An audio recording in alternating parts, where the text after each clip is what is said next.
Hi everyone, I'm Paige. I work at HHS on the Early Intervention and Support team. My name is Leticia Ayasi, and I am the AMP program manager. Hi, my name is Kaylee. I am a program coordinator for the Iowa Aftercare Service Network through Foundation 2. I work with young adults who have aged out of the foster care system, helping them navigate things like employment, education, housing, and really helping them build that independence towards self-sufficiency.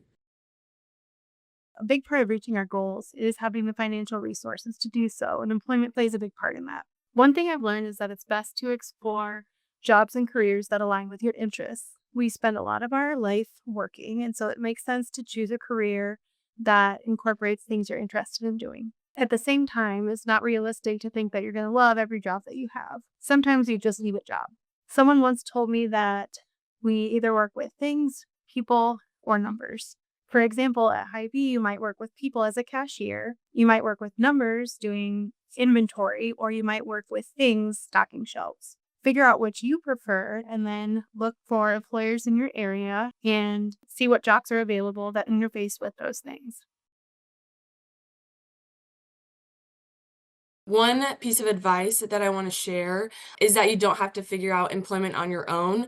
There are great resources and people that are there to help you build those skills before and while you're working. Programs like Vocation Rehab, Iowa Works, and Paths are there to help you with things like resume building, practicing interview questions, or even doing mock interviews so that you can feel the most comfortable going into an interview setting. Another piece of advice that I like to share with our young adults is that it's okay that your first job isn't your forever job, that there are stepping stones jobs that are super important to help us build some of those skills like time management, communication, teamwork, and responsibility to help you work towards that future career or passion that you might have.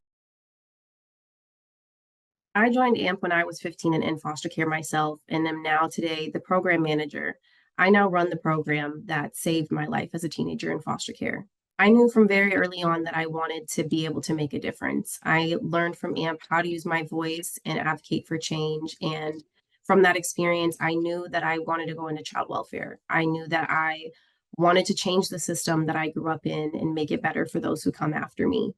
The thing about employment is if you love what you do, it never feels like work. You can have hard days, it can be difficult sometimes, but when you know that you're making a difference in people's lives, it makes it so rewarding. And if you don't know what you want to be when you grow up, that's okay.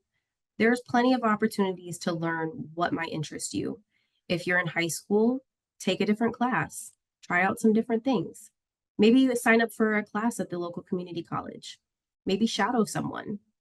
Shadowing opportunities are really great ways to learn the ins and outs of a particular career. Something that I hope that you can take out of this conversation is that you might think that there might be barriers in your way to reaching employment, but just know that you are capable and that there are people and programs and resources that can be there to help you navigate employment and obtaining it. Your story isn't defined by where you start.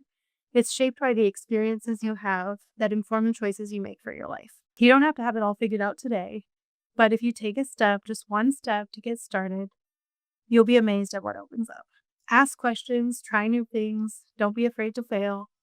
Every job, every interview, every experience was part of building your future.